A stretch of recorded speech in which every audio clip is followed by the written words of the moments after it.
Hello. Can everybody hear me out there? Is that What's go? going on? Is that going through it all?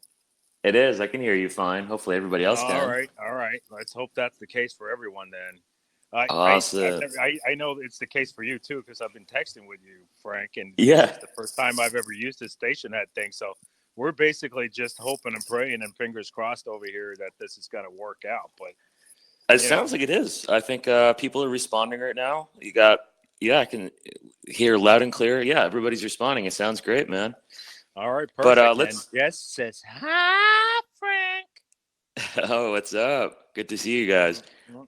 Um, let's get this going. Frank here from Metal Injection with the man and the machine himself, Tomas of the Almighty Meshuggah. Tomas, it's a pleasure, and to do yet another listening event with you because I know we did the first one in New York, and it was a really rad time. Yeah, no, the pleasure is all mine, man, and I'm glad it's you. Aw. It feels so familiar and cozy, and it feels so like just cozy. I mean, like especially on the release day, it's the ninth record. Do you still get excited for release days? Yeah, I think for this one maybe more than I have been in a long while, and it's still so weird because we as as a band and the members of the band we're the best and worst procrastinators and planners on the earth. So we had these plans where we are going to have release parties and listening parties. We're going to have do this in New York, and we're going to do one in LA. We're going to do one in Germany. We're going to do one here and there.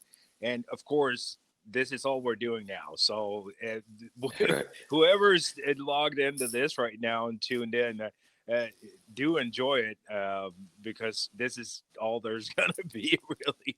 So there you Right. go. Yeah. Well, I think the cool thing is that you get to have it's like a world tour in one app of a listening party right here, with all your Yeah. fans from around the world. Yeah, I mean, I appreciate that a lot, and also as far as like the interviews and stuff that we've done for this album, and this because we've done it too, has been way more like on Zoom and on camera and shit, and it's actually you can use it for more, and it's not. Sometimes it's only for the audio, and they just write it down and use it in a magazine or something. But a lot of times, it's also something that you can actually put up, and it's cool that fans get the access to kind of see and hear you talk about these things. But sometimes it's a little bit confusing what we got going on over here in cold, bitter Sweden. Right, right. Yeah, and absolutely. I mean, and also it's nighttime over there. It's basically morning for me because we're so far apart. I mean, Mm-hmm. are you enjoying it? Like, are you celebrating with a couple of drinks right now, or? Yeah, yeah. I had my second beer just now, and the wife has got a glass of champagne in her hand. No, it's actually rosé, but yeah, of course, we got to do something. You Right, know. yeah. Yeah. Party, man. Well, I've been fortunate enough to hear the album for quite a while and get really acquainted with it. And as we discussed in our Metal Injection interview, I think it's an album you should really listen to front to back, get the full effect. But what are some personal highlight moments on the album that you think the listeners should be looking out for?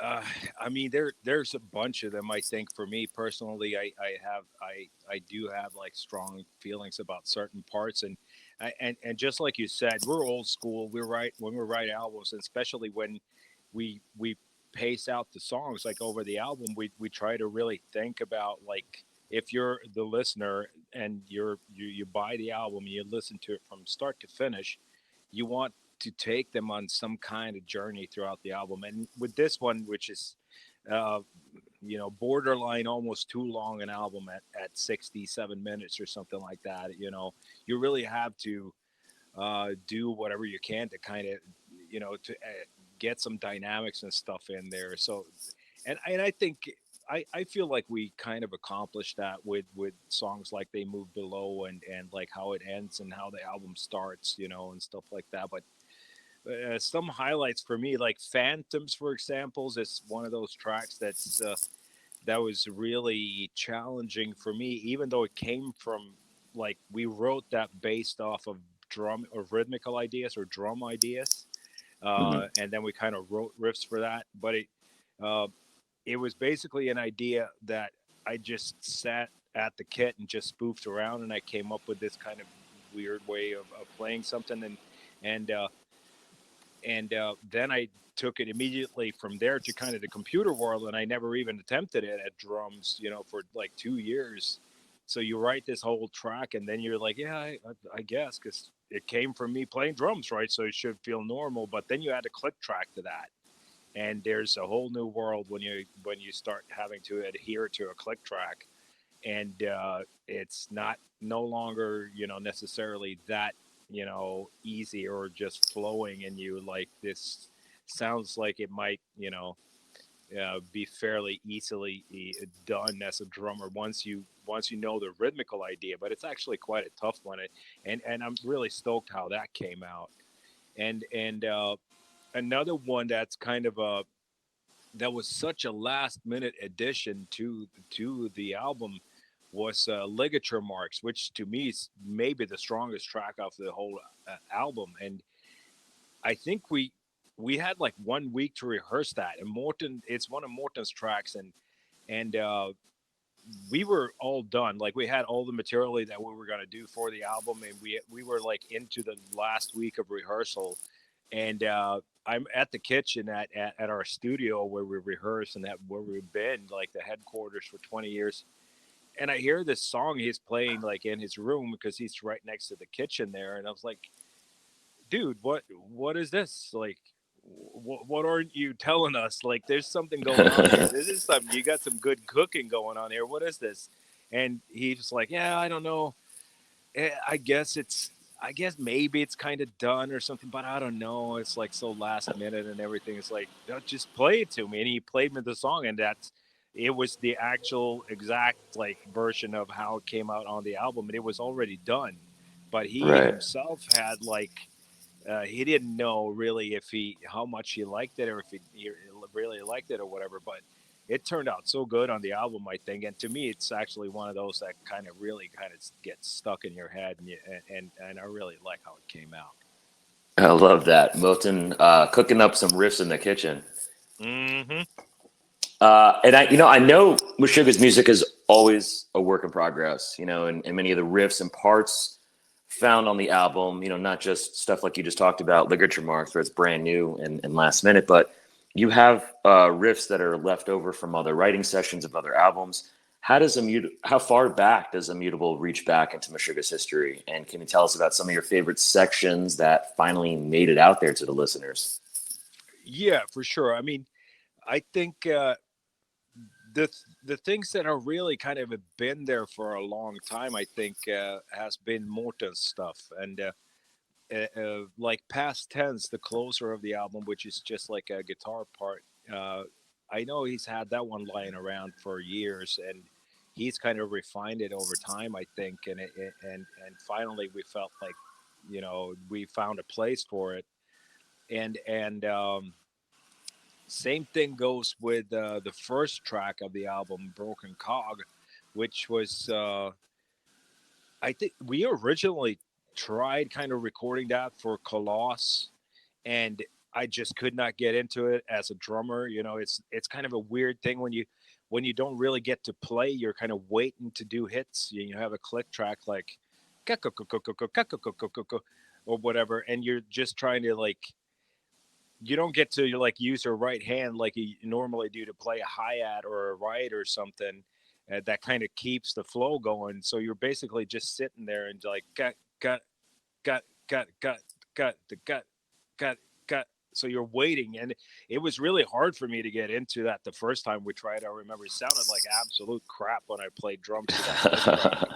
And so I know that for Colossus we scrapped it for that reason, and then we kind of made a half-ass attempt at it again for Violent Sleep, but we felt like we had so much material anyway, so we kind of just like, yeah, let's just skip it and move ahead, and just like, nah, it doesn't matter that much. But this time around, so this like really third time's the charm for Broken Cog, and this time we really felt like we need to put some effort into this. It's been, it's been a tune that we all loved, for 10 years. And Right. finally, we need to put some effort and thought into this and like make it happen. And we finally did. And I'm stoked about that too. And just kind of, in a sense, kind of the weird room that you put the listener in with an opening track like that, where it first just kind of builds and builds, and once the vocals kick in, it's just like whispers and stuff. It's like, what the hell Right. is this? Right. But Yeah. it does something for the rest of the album. So I think that's also one of those like highlights for me, that we were finally able to use this, and just the effect it kind of has on the listener.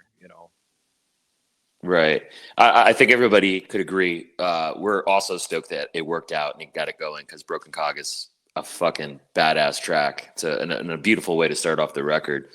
I know we come from a time where, digitally, digital listening parties certainly didn't exist, but we come from a time where we'd listen to records while looking at artwork. And Immutable, I think, is an art piece that has layers to it. Can you tell us a bit about, the artwork and what it means and how did it come to fruition? Yeah, I mean, we used the same artist that we used for Colossus, and that did the Violent Sleeper recent art, and he also, for the last 10 years, he's been kind of the artist that did everything as far as like stage art and backdrops and side scrims and all stuff like that. So it, at this point, we really felt like we wanted to keep going with him, and it was a little difficult at first, and this is going back to like Violent Sleeper recent, because this Kedish uh, guy, or Luminokaya, as this kind of famous, or that's kind of his nickname, and that's kind of his website too, luminokaya.com. He is a very peace loving gentleman, and he initially did not like the idea of doing things that are kind of negative or threatening, or stuff like that. And for Violent Sleeper reason, it was like, oh, okay, yeah, I can do this. But he was like, this is not really like my wheelhouse. Right. But of course, he's over the years understood more and more about the band, and our relationship has grown to be like a closer working relationship. And he kind of understands it definitely now. And for Immutable, we were definitely looking for something that was a little menacing, and that kind of is a good portrait for the music that we're doing. And the title itself kind of ties into two things. It ties into the lyrical contents, in the sense of, man being immutable, and kind of, even though you're on fire, you're still going for the knife. It's always like, kind of the immutability of man. But also, in a sense, I guess, the band as such, even though that's kind of it's, some people think that, what do you mean immutable? You change all the time. And yes, maybe we change a little bit, but we still, I think, remain, within whatever path we set out to be on, and immutable in that sense. So it's kind of a little bit of a commentary on us as a band, and lyrical contents as well. And I think it turned out great. I know that some of the prints for the actual like vinyls and CDs came out a little dark, but most people have seen the artwork like online and stuff, where you kind of see the details a little bit more. And even though it's not really meant for tiny prints like on a CD for sure, Hmm. it will look great on posters and stuff like that, because this piece of art is like 10 gigabytes. It's Oh, wow. he Yeah, it's he big. makes yeah, Luminokaya, he makes everything, like he works in huge formats. Fucking And A. he's always pissed when you have to like actually consider the CD format. It's like, I hate CDs, like you can't see anything, and he's right. So it's not really designed for tiny prints like that. But I think once we go on tour, we're going to print some big posters out of that too, and then you will kind of see the finer details of it. And it came out pretty good, I think. Well, fucking hey, man. I can't wait to own one. You better save me one of those. I would love to have a Hmm. piece of Meshuggah art. But guys, I mean, so we're going to get into it pretty soon here. And, for 3 decades, you guys have been just pioneers and continue to be innovators of a scene that Meshuggah has built, which is by far no easy feat and no small claim. I'm stoked and honored to present this virtual listening party of Meshuggah's new album, Immutable. Ladies and gentlemen, we'll have more time to talk to Thomas through the duration of this. So send your comments. He can see them. If you have questions, send those over too. We might just get him to answer a couple more down the line. For now, grab your shot glass, pack a bong, and let's get ripped into the new Mighty Meshuggah.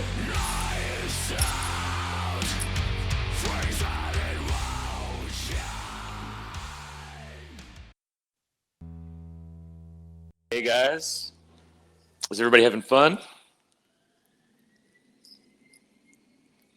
Tomas, I think there we No, go. I muted myself. There we go. All right. Yeah. Well, dude, I think everybody's having a great time, and it's fucking amazing to see you go off on the comment section on the chat here. There's so many good questions coming in. Yeah. Well. What else am I gonna do? I'm sitting here. I have a beer. I have my phone in my hand. Like, what am I gonna do? Awesome. Well, yeah, I think my favorite one so far is if you were a stripper, which song would you dance to? Oh, that was I mean, that's a given. And that one doesn't even come from me. You know exactly where that comes from. Like the Right. reaction to a certain track, and obviously it comes from my wife Jess, and how she immediately starts shaking her big booty as soon as that song comes on, and there's nothing I can do about it. I'm not complaining though. Let me make that clear. It's a thing. Right. Well, now I think Yeah, you're just gonna start writing all the baby makers. That's gonna be the next Meshuggah record. I think so too. Pay it for college, baby. Pay it for college. Yeah, pay for college, baby. Yeah, exactly. No, but I mean, I I really think there is a, which is kind of weird for a band like us, because I think that a lot of people like see at least a big portion of our music is kind of cold and kind of calculated and brainy, and but there's definitely, I think, with Morton having written like half of this album, he really kind of brings the viscera and nutsack into the mix, if you will, and if anything, don't blame me or Dick or Jens. Blame Morton if there's some baby making progress, that comes from this stuff, because he tends to, he writes some sexy stuff, for, well, as sexy as it can get with this kind of music. So we have to keep that in mind, obviously. But yeah.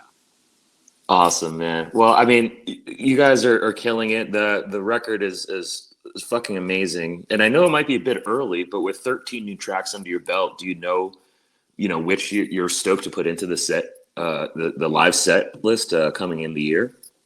Yeah, right. Yeah, right now I mean, first when we kind of, like a couple weeks ago, we were kind of like talking back and forth, like what songs, and everyone was like, "Yeah, I guess it's enough. Like we should put like 3 new songs into the live set." And after like a week of that, it's like, no, like we should we should probably have at least 4 of the new tracks. And the ones that we've rehearsed now is Broken Cog, uh, Abysmal Eye, um, Light the Shortening Fuse, and Ligature Marks. So those are the ones that we're gonna do at least the first run, and then we'll see, kind of, how the fans take it and what they like and what they don't like, if there's such a thing, and we'll adjust after that. But I mean, basically, pretty much all of the new album is maybe more than ever before written, in the sense that it works for live too, because there's always songs on every album that we've done that are, that these 4 songs, we're never going to play these. They're for album only. It's like we're never even going to touch them.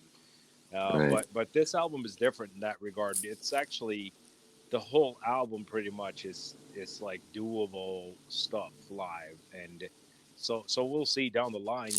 This first run is a short run in May, and we do some festivals in the summer, and then we'll see.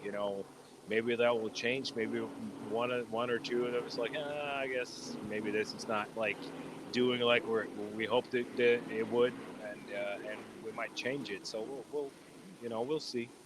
Right. I mean, the album could be something that you just play all the way through. I don't know if you ever thought about doing that with this, but it seems playable in that regard. Yeah, it is. I mean, actually, the biggest hurdle as is for me as a drummer, and that is Phantoms, and it's still like we said earlier, it's like one that actually comes from my drumming and it was put and made into a song. And but it's one like I mentioned earlier, it's one thing to play something when you just feeling it, and then once you try to apply that with a click track in your ears, it's a Right. different thing altogether. So that one is tricky, but usually, as with all those things, like it's a matter of like how much you actually just put the time and effort into feeling it and getting to be like one with a click track and kind of feeling that. But it's definitely one of those songs where my body kind of wants to play it faster than what it is. So it's a little that makes it really difficult when the click track is kind of holding you back. And I don't know, maybe you as a drummer, maybe you are aware of that too. If you ever try that, when you feel like a click track is like holding you back. Oh yeah. Yeah, Sometimes I just got to rip out the in ears, and it's just because it's fucking me up. yeah, so as a drummer, it's always easier when you have to kind of chase the click track, when it feels like, oh, the song is actually snappier than kind of what I feel in my body. That's way easier. But when it feels like you have a certain tempo in your body and that the click track is just kind of pushing you down, that makes it kind of really difficult. And Phantoms is one of those songs. But I do love how it came out, and I hope to that we can incorporate it into the set in the future for sure. Yeah. I always say drumming is 75% mental and 40%, playing. I Yes, don't know what that adds I up to, but I totally agree. And especially uh, once you put like once you have I've noticed a big change for us, like about 12 whatever 13 years ago, that we started playing to a click track, and how weird it was, especially initially, but it still is. And I mean, I think for some people, you have, uh, if you have an extremely good sense of pulse, maybe it's not even a problem, and maybe the click track just ends up being something that you just have in the background. But for me, it really dictates my sense of tempo and my playing. So it is a little difficult for a lot of tracks for me to like have this guy, if you will, on that has a cowbell that plays like, and that tells me like, no, no, no, no, no, no, no, yes, yes, yes, okay, okay, okay, okay, no, no, mhm. no, no, no, no, no, dude, what are you doing? Like, you have that thing in your ear. So that sometimes that's a it's a curse and a blessing, because at the same time we program all the lights to the click track and everything. So we Mhm. kind of have, we do use it for as much as we can use it. So it really helps us in a lot of ways, but it's also very difficult sometimes. Yeah, I can imagine. And you're not exactly playing the easiest material, so it's No, yeah, exactly that too. We're not playing, Lionel Richie tunes. It's a little different than that. I mean, it's obviously equally soulful and and you know, yeah, and catchy, but it's not exactly Lionel Richie. It's right, not right. covers. It's not covers. You're making me want to listen to Lionel Richie now, but yeah. Dude, uh, I love Lionel Richie. Don't get me wrong. I know That we were album with talking. like dancing on the ceiling and all that, like say Yeah, you, say me. Oh, yeah, you can't beat them, man. Yeah, I that's love that you're that's some really good embracing shit. the you're really embracing the like the simple tunes, and going away from listening to metal or whatever. Some of the Exactly. popular stuff. I love when metalheads of all kinds really just embrace that. Yeah, Um, I we actually all late over the last like 5-10 years, like the 70s and 80s, and even the cheesiest music. I'm sure some of the whatever the people that are listening to this now are like, yeah, yeah, they're just kidding. Like, no, I'm not kidding. I love fucking Duran Duran and Tears for oh Fears, or yeah, like fucking Alphaville or Depeche Mode, like 80s yeah, stuff. oh It gets me absolutely, going, man. I don't know what to say. It's like I play. Yes, I do play metal, and I have multiple bass drum pedals for 2 kick drums, but right. I still love this shit. That's okay, in this time of age. And yeah, I completely agree. I mean, Depeche Mode is probably one of my favorite bands in the world. So, but it's you kind of need that to clean your ears. I think Reset. so. I think Well, so. we are coming to the close of this record, and for anybody that wants to stay, we could play it again and stick around, do some more chatting, whatever you'd like. I did want to ask about this last track, Past Tense. It's just a beautiful track and maybe one of the calmest in Meshuggah history. What was the discussion like to have, something like this and one of the heaviest bands in the world leave off with one of the most soothing pieces that you've ever created?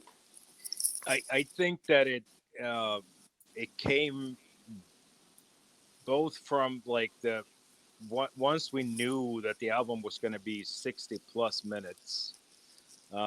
We felt like we wanted to end with something that kind of trails it off into nothingness, if you will. And I know that longtime fans of us, they've heard similar kind of grips from us before in the '90s already, with like how Destroyers Improve and Chaosphere ended and stuff. But where on Chaosphere it kind of ended annoyingly, you think it's going to end calm, and then it kind of raises up and it becomes really annoying. But so we've kind of uh, went to those kind of grips before and did things similar, I guess, to this. But I think for this one, we just once we decided that Armies of the Preposterous was going to be the next or the kind of the last track on the album, where it's all the whole band.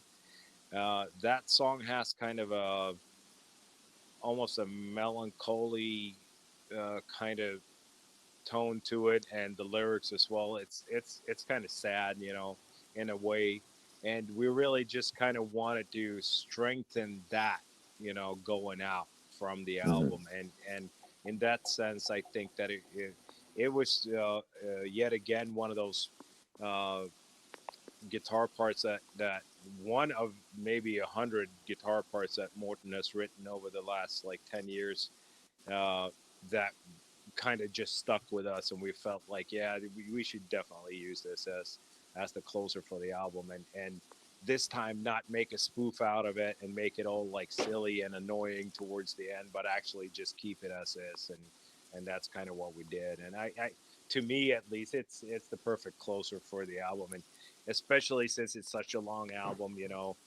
Hmm. it felt like it's almost like, to me, when I listen to the album all the way through, it's almost like a treat to have it kind of end like that, where it's like just like some nice taste. Right, yeah. You got it all on this record. You got the ballads, you got your deep, sexy voice coming through on Faultless. You got Oh the, man, yeah. I'm so stoked about my game, and also, of course, people notice, but even on my roughest day being hungover, my voice is not that low. We did pitch it down a half a note, so Right. Yeah. there No, it you go. sounds great. And I love the idea of incorporating everybody singing on it, the left and right channels you had going on. It's a great idea. Yeah, it felt like it was just one of those parts where Morton wanted the vocals to be a certain way, but he never initially thought that like it was going to be any other than Jens. But then we figured like, yeah, but maybe if this is maybe this becomes like a strong like live tune or whatever. And he was like, okay, yeah, I guess we can yeah, I guess we can just alter between me and him then, and that's what we did for the album too, just in case we ever end up, playing it live.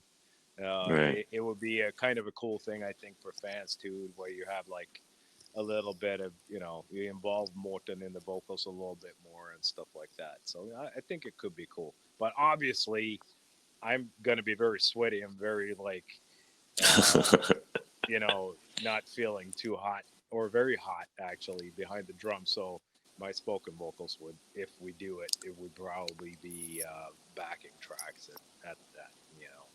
Yeah, I mean, you got enough going on back there. I don't think you need another I job, think so. Yeah, I think so.